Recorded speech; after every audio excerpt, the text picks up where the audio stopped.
ओम शांति।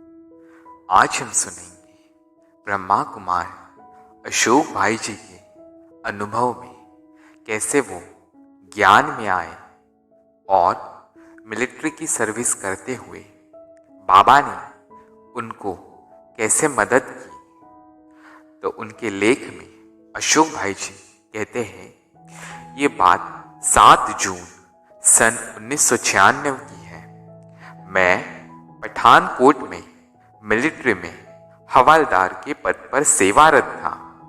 उस दिन अपने किराए के घर से निकल नाइट ड्यूटी के लिए मिलिट्री कैंप में जा रहा था। रात्रि के 9 बजे थे। घर से 5 मिनट की दूरी पर एक घर में माइक लगा था।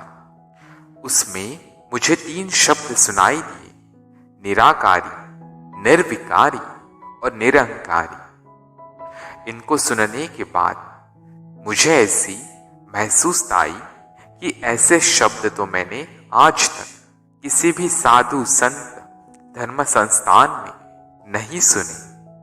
मैं अनेक धार्मिक स्थानों पर जाता रहा, धार्मिक लोगों से मिलने का भी अनुभवी था।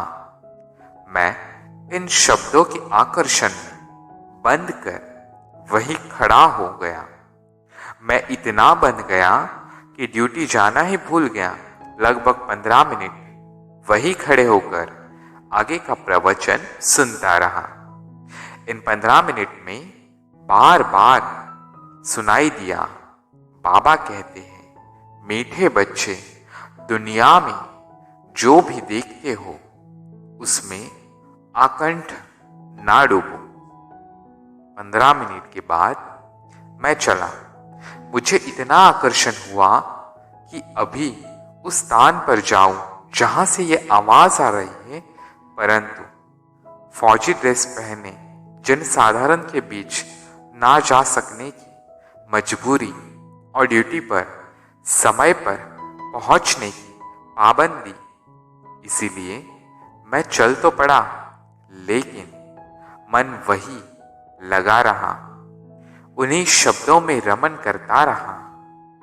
मेरी आंखों से खुशी के आंसू बहते रहे और मैं साइकिल पर बैठना भूल गया। पैदल ही चलता रहा।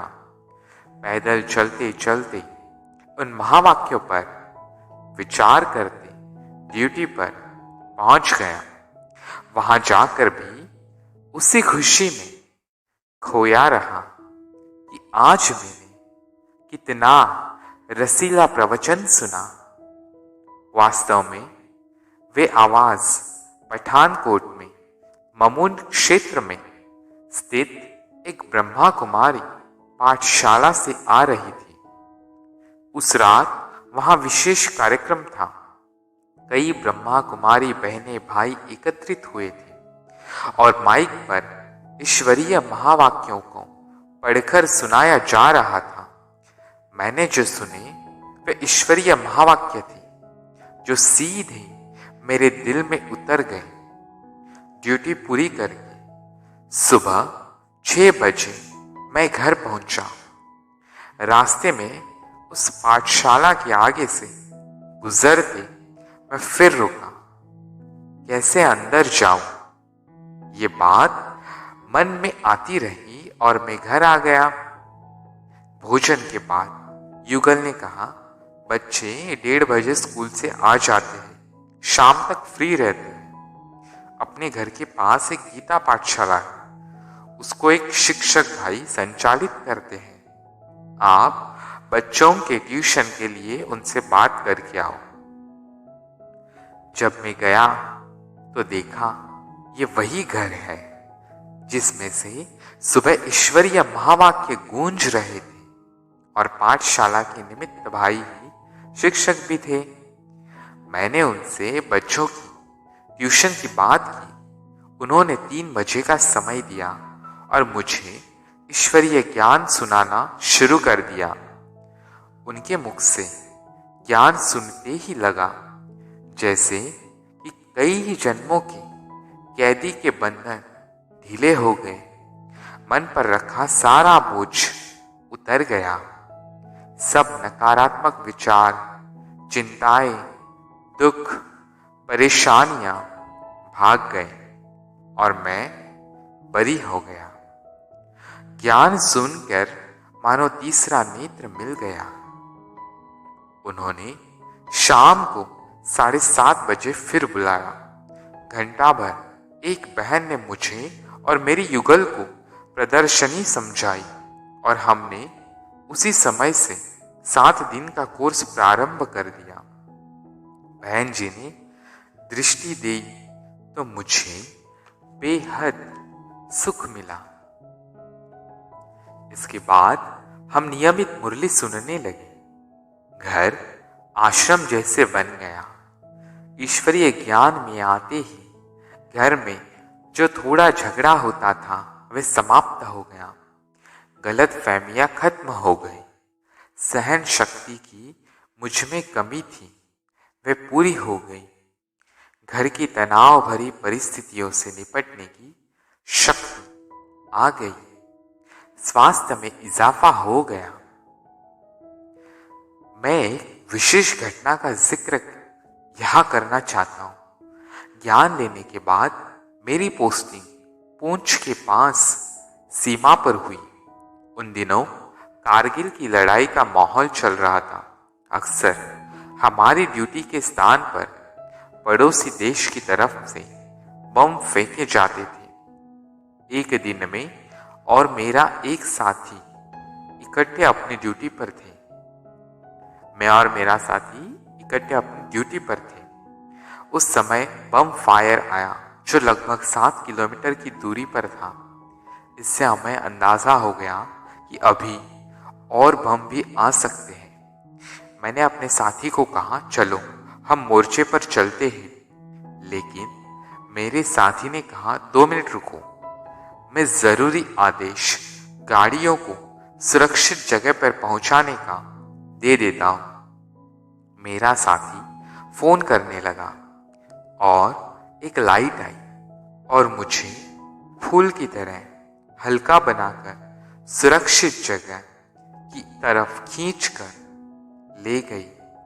मेरे वहां पहुंचते ही एक बम गिरा जिससे मेरा साथी पूरी तरह जख्मी हो गया। हमने उसकी प्राथमिक चिकित्सा की और फिर हॉस्पिटल में दाखिल करवाया।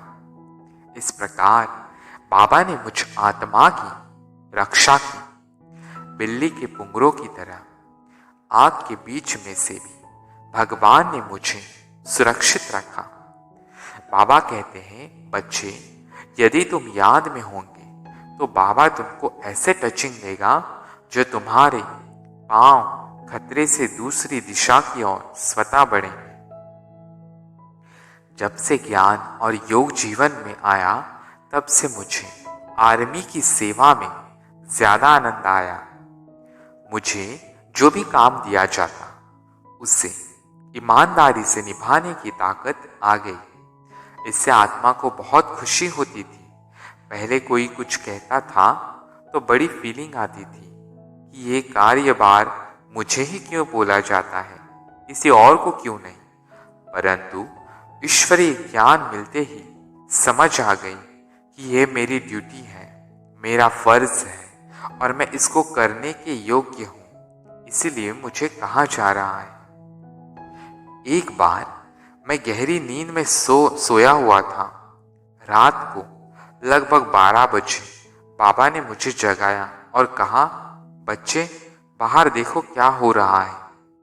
पर मैं सो गया। दूसरी बार फिर जगाया पर अत्यधिक थकावट के कारण फिर सो गया। तीसरी बार फिर जगाया, मुझे बैठाया और इस बार मैं बाहर लाइट जगाकर देखने आया। देखा कि एक सर्प घर में बने बाबा के कमरे में फर्श पर सोए हुए मेरे पुत्र की तरफ बढ़ रहा था। मैंने मेन गेट खोलकर लकड़ी से उसको बाहर किया। इस प्रकार बाबा ने एक हादसे से बचाया। राजौरी क्षेत्र में सर्प से काटे जाने की घटनाएं अक्सर घटती रहती हैं, पर बाबा की मदद से एक बड़ा हादसा टल गया। मेरे साथ मेरा एक रिश्तेदार भी सोया था। वह उठ गया और हैरान होते हुए बोला कि आपको कैसे पता पड़ा ये होने वाला है?